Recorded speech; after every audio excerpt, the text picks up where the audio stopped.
جو حضرات یہاں پر تشریف فرما ہے، اور میں خاص طور سے اپنے اہل سنت بھائیوں سے مخاطب ہوں، یہاں ابھی جو نعرے جا رہے تھے، یہ صرف شیعوں کی میراث نہیں ہے، یہ سب مسلمانوں کی میراث ہے۔ میں چاہتا ہوں کہ جب میں نعرہ تکبیر کہوں تو آواز سب کی طرف سے آنا چاہیے۔ نعرہ تکبیر، نعرہ تکبیر، نعرہ تکبیر، نعرہ رسالت، نعرہ رسالت، نعرہ حیدری، نعرہ حیدری، لبیک یا حسین، لبیک یا حسین۔ اب میں گزارش کروں گا علی ناصر سلمان صاحب سے کہ وہ آپ لوگوں کو مخاطب کریں کہ ہم یہ جلوس کس مقصد کے لیے اٹھا رہے ہیں، کیا ہمارا پیغام ہے۔ اعوذ باللہ من الشیطان اللعین الرجیم، بسم اللہ الرحمن الرحیم۔ لا تحسبن الذین قتلوا فی سبیل اللہ امواتا بل عند ربہم یرزقون۔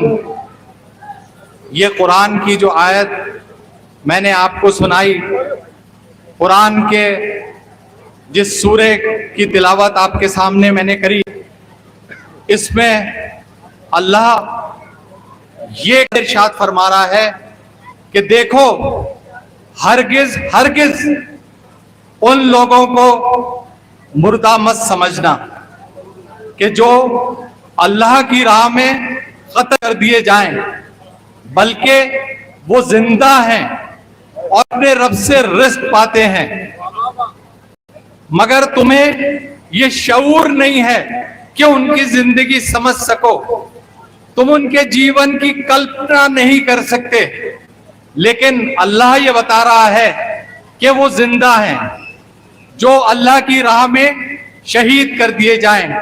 سوال یہ ہوتا ہے کہ آخر کار یہ اللہ کی راہ ہے کیا؟ ہر آدمی یہ سوچے گا بھئی اللہ کی راہ کون سی ہے؟ بہت سے طرح سے اس کی وضاحت کری جا سکتی ہے، اس کو سمجھایا جا سکتا ہے، اس کو ایکسپلین کیا جا سکتا ہے، کئی آیتوں سے اس کا انٹرپریٹیشن، اس کا ویکھرن کیا جا سکتا ہے۔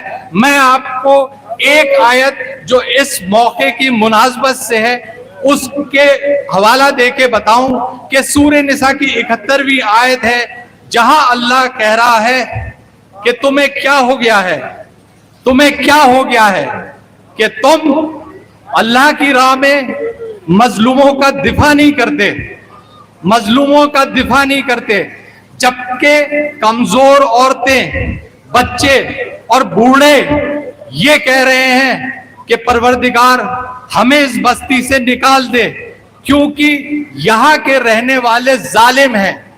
یہ ایک کویسچن مارک ہے، ایک سوالیہ نشان ہے کہ کیوں نہیں کرتے۔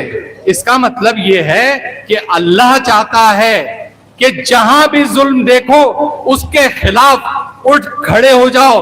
اگر کلمہ لا الہ الا اللہ پڑھتے ہو، اگر کلمہ لا الہ الا اللہ پڑھتے ہو تو جہاں ظلم ہو رہا ہے اس کے خلاف اٹھ جاؤ، چاہے وہ ہندو پہ ظلم ہو رہا ہو، چاہے وہ سکھ پہ ظلم ہو رہا ہو، چاہے وہ کرسچین پہ ظلم ہو رہا ہو۔ یہاں یہ نہیں کہا گیا ہے، یہاں یہ نہیں کہا گیا ہے کہ تم مسلمان عورتوں، بچوں یا بوڑھوں کا کیوں نہیں دفاع کرتے۔ یہاں اس کی کوئی قید نہیں ہے، کوئی لیمٹ نہیں ہے، یہاں جنرل سینس میں بات کری گئی ہے۔ تو جب جنرل سینس میں بات کری گئی، اللہ چاہتا ہے تو یہاں یہ بھی ہو سکتا ہے کہ اگر کوئی ان پہ ظلم کر رہا ہو اس میں میری جان چلی جائے، ہو سکتا ہے، یہ ذہن میں سوال آئے گا کہ بھئی ہو سکتا ہے، تو وہاں اللہ نے گارنٹی دے دی، وہاں گارنٹی دے دی، لا تحسبن الذین قتلوا فی سبیل اللہ امواتا بل عند ربہم یرزقون۔ دیکھو جو اللہ کی راہ میں شہید ہو جائیں, قتل کر دیے جائیں, انہیں ہرگز ہرگز مردہ مت سمجھنا, بلکہ وہ زندہ ہیں اور اپنے رب سے رزق پا رہے ہیں.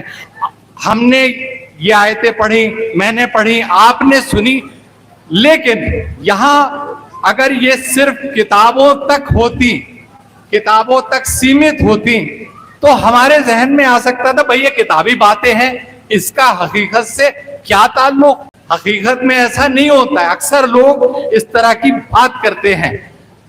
لیکن آج سے 1400 سال پہلے رسول اللہ صلی اللہ علیہ وآلہ وسلم کے نواسے امام حسین علیہ السلام نے کربلا کے میدان میں وہ قربانی دی کہ رہتی دنیا تک ان آیتوں کی تشریح کر دی, ان آیتوں کی تشریح کر دی. اب کسی کے پاس راہ فرار نہیں ہے, ظلم ہو رہا ہے, اگر وہ دیکھ رہا ہے اور وہاں اپنا اقدام نہیں کرتا تو وہ نہیں بخشا جائے گا. یہ بات میں پوری ذمہ داری کے ساتھ کہہ رہا ہوں. اگر لا الہ الا اللہ پڑھنے والا ہے اور آپ وہاں احتجاج نہ کریں اپنے قول سے یا اپنے فعل سے, تو اللہ تعالیٰ کو یہ حق پہنچتا ہے کہ آپ کا حشر میں جو ہے حساب اس ظالم کے ساتھ کرے. حسین کون ہے؟ کون ہے حسین؟ حسین رسول کے نواسے ہیں. حسین سردارانے جوانانے جنت ہیں. رسول اللہ کی حدیث ہے, الحسن والحسین سیدہ شباب اہل الجنت, یعنی حسن اور حسین جوانانے سردار جوانانے جنت ہے, جنت کے سردار ہے. وہ ہستی ہے, معمولی ہستی نہیں ہے. اور حدیث ہے, حسین منی, حسین مجھ سے ہیں, وانا من الحسین. کوئی بھی نانا اگر کہے کہ نواسا مجھ سے, یہ بات سمجھ میں آتی ہے, بھئی نانا ہے, کہہ رہے ہیں کہ بھئی مجھ سے ہے. لیکن جو اس کا دوسرا بھاگ ہے, دوسرا پارٹ ہے کہ انا من الحسین, میں حسین سے ہوں. آج محمد کا دین, دین محمدی حسین کی وجہ سے قائم ہے. اگر 1400 سال پہلے امام حسین علیہ السلام نے کربلا کے میدان میں قربانی نہیں دی ہوتی تو آج اسلام مٹ چکا ہوتا دنیا سے. کس طرح کی قربانی, کس طرح کی قربانی. کبھی غور کریں, 3 دن کی بھوک ہے, 3 دن کی پیاس ہے, اس میں آپ نے کہا کہ اگر دین محمد کے بچنے کا یہی طریقہ ہے کہ میں قتل کر دیا جاؤں, تو اے تلواروں مجھے لے لو, اے تلواروں مجھے لے لو. اور یہی نہیں کہ خالی حسین قتل کرے گئے, حسین کے اصحاب قتل کرے گئے, حسین کے انصار قتل کرے گئے, حسین کے خاندان کے افراد قتل کرے گئے, یہاں تک کہ حسین کا 6 مہینے کا بچہ بھی نہیں بخشا گیا, 6 مہینے کا بچہ بھی نہیں بخشا گیا. جب کربلا میں سب شہید ہو چکے, جب کربلا میں سب شہید ہو چکے, اس کے بعد خیمے سے رونے کی آواز آئی, خیمے سے رونے کی آواز آئی. حسین گئے, پتہ کیا کہ کیا ماجرا ہے, تو پتہ چلا کہ ان کے ششمہاں حضرت علی اصغر نے اپنے آپ کو جھولے سے گرا دیا. نے کہا کہ مولا اس کی پیاس ایسی ہے کہ یہ تڑپ رہا ہے پیاس سے. امام حسین نے کہا چلو میں دیکھتا ہوں, ہو سکتا ہے ان ظالموں کے دل میں کوئی رحم آ جائے. حسین بچے کو لے کے میدان میں آئے اور سوال کیا کہ اگر تمہارے زوم ناقص میں حسین قصوروار ہے تو یہ 6 مہینے کا بچہ تو کسی مذہب کے اندر قصوروار نہیں ہوتا, تمہارے ظلم سے اس بچے کی ماں کا دودھ خشک ہو گیا ہے, نہیں کم سے کم اسے ایک قطرہ پانی پلا دو. لوگ دیکھتے رہے, جب کوئی جواب نہیں آیا تو انہوں نے کہا امام حسین نے, تم سمجھتے ہو کہ حسین اس کے بہانے پانی پی لے گا؟ نہیں, میں اسے زمین پہ رکھے دیتا ہوں. کربلا کی جلتی ہوئی زمین, آپ جانتے ہیں کہ ریت کا ٹیمپریچر بہت تیزی سے رائز کرتا ہے, جس پہ کہ اگر چنے کا دانہ بھی ڈال دیا جائے تو وہ بھن جاتا ہے. اس پہ حسین نے اپنے بچے کو رکھ دیا اور کہا کہ اسے پانی پلا دو, میں اس کے بدلے پانی نہیں پیوں گا. جب وہاں سے کوئی جواب نہیں آیا تو امام نے بچے کو اپنی گود میں لیا اور کہا کہ اصغر تم تو فرزند پیغمبر ہو, انہیں اپنی پیاس کا یقین دلاؤ. تاریخ بتاتی ہے کہ بچے نے 6 مہینے کے بچے نے اپنی سوکھی زبان اپنے ہونٹوں پہ پھیرنا شروع کری. نتیجہ یہ ہوا کہ فوج شام کے لوگ منہ پھیر پھیر کے رونے لگے. جب لشکر کے سردار نے یہ دیکھا کہ ارے یہ تو انقلاب برپا ہو جائے گا, تو اس نے حکم دیا کہ اینا ہرملہ. ارے ہرملہ کدھر ہے؟ ہرملہ بہت بڑا تیر انداز تھا. ہرملہ کو بلایا گیا. اس نے کہا کہ اے ہرملہ حسین کے کلام کو کاٹ دے. اس نے کہا میں تیرا مطلب نہیں سمجھا. اس نے کہا کہ یہ 6 مہینے کا بچہ تمہیں نظر نہیں آ رہا؟ انہوں نے کہا کیا تو اس بچے کی گردن کا نشانہ نہیں لگا سکتا؟ بس ہرملہ نے 3 بھال کا تیر عرب میں ایک پاگل اونٹ کے مارا جاتا تھا, جس کو کم سے کم ایک طاقتور انسان یا کم سے کم 2 لوگ مل کے کھینچتے تھے. وہ بچے کی گردن کا نشانہ لے کے چلایا, تیر گردن میں پیوست ہوا. تاریخ کے جملے ہیں کہ بچہ امام کے ہاتھوں پہ پلٹ گیا. مسلمانوں چاہے مسلمانوں نہیں, انسانوں حسین کی قربانی سمجھو.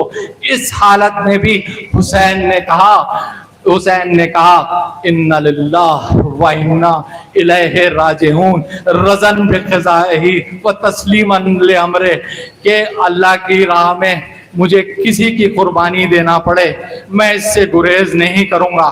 آج 1400 سال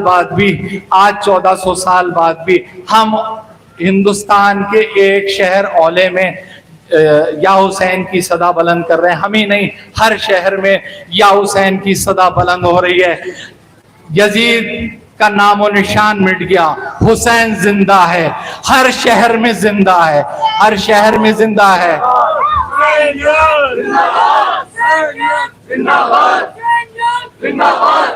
حسین لبیک یا حسین. حسین صرف مسلمانوں کی آواز نہیں ہے, حسین صرف شیعوں کی آواز نہیں ہے, حسین ہر مظلوم کی آواز ہے. رہتی دنیا تک نام حسین رہے گا. ہم ہی نہیں, دنیا کے ہر مذہب والوں کی آنکھیں حسین کے نام پر اشک بار ہوتی ہیں. اسی لیے شاعر نے کہا ہے انسان کو بیدار تو ہو لینے دو, ہر قوم پکارے گی ہمارے ہیں حسین. ہر سال کی طرح اس سال بھی ہم عزاداری کے حسین کے خادم آپ کے سامنے جلوس لے کے آئے ہیں. ان علم, یہ جو نشانیاں ہیں ان شہیدوں کی, ہم عزا کے حسین کے نوکر ہیں. ہم یہ نہیں کہتے حسین صرف ہمارے ہیں, ہم یہ نہیں کہتے کہ کربلا صرف ہماری ہے. کربلا ہر کسی کی ہے, ہر انصاف والے کی ہے. کب ہم نے یہ کہا کہ ہماری ہے کربلا؟ کب ہم نے یہ کہا کہ ہماری ہے کربلا؟ ارے سچ بات تم کہو تو تمہاری ہے کربلا. میں آپ کا شکر گزار ہوں کہ آپ نے مجھے سنا. بہت میں آپ سب کا ممنون و مشکور ہوں.